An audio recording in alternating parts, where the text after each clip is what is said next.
उषा सिन्हा पकड़ी गई थी, उन्होंने एक्सेप्ट किया था कि 15 लाख उन्होंने दिए थे। उनके बैंक अकाउंट्स के ट्रांजैक्शंस भी देखा जा रहा है, सीडीआर के आधार पर लोकेशंस भी देखा जा रहा है कि किसकी ट्रांजैक्शन कहाँ हुई थी।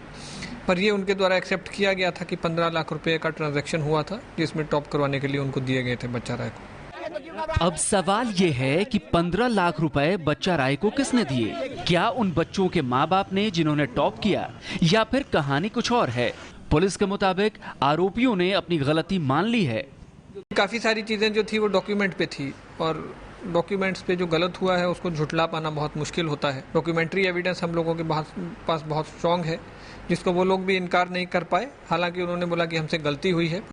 इसके अलावा पुलिस रूबी राय की आंसर शीट फोरेंसिक लैब में भेजने की तैयारी में है, जिससे ये पता लगाया जा सके कि परीक्षा में रूबी खुद बैठी थी या उसकी जगह किसी और ने परीक्षा दी। एसआईटी से पूछताछ में रूबी ने कहा है, साहब हम देहात की लड़की हैं, हमको नहीं पता हम कैसे टॉप कर गए। सर कम से कम सेकंड डिवीज़न ही पास करवा दीजिए, मुझे फर्स्ट डिवीज़न नहीं चाहिए। मैंने एग्ज़ाम दिए थे, सेंटर पर रोज़ जाती थी।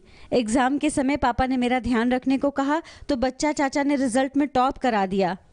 बच्चा राय की मॉडस ऑपरेंडी थी कि वो सेंटर मैनेज करता था, एवेल्युएशन सेंटर मैनेज करता था, एग्ज़ाम सेंटर मैनेज करता था, बोर्ड काउंसिल तक को उसको मैनेज कर लिया, और कहाँ पे एवेल्युएशन होना है ये उसके हाथ में था। उसने मैनेज कर लिया कि पर्टिकुलर कॉलेज में एवेल्युएशन करवाया जाए, और वहीं से एवेल्युएशन हुआ और वहीं से ये सारी गड़बड़ी शुरू हुई।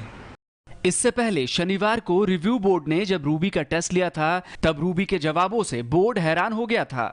रूबी से सवाल पूछा गया कि तुलसीदास कौन थे, तो उसका जवाब था, तुलसीदास जी प्रणाम। पूछा गया कि संज्ञा किसे कहते हैं, तो उसने कहा, मुझे संज्ञा की परिभाषा नहीं आती। होम साइंस में किस चीज की पढ़ाई होती है, इसका जवाब रूबी ने दिया कि इसमें खाना बनाने की पढ़ाई होती है। यही सवाल मुझसे क्यों पूछ रहे हैं, इसी सवाल पर बवाल हुआ था। फिर पूछा गया कि भारत के मानचित्र में बिहार कहां है, तो रूबी ने जवाब दिया था कि हमको नहीं पता।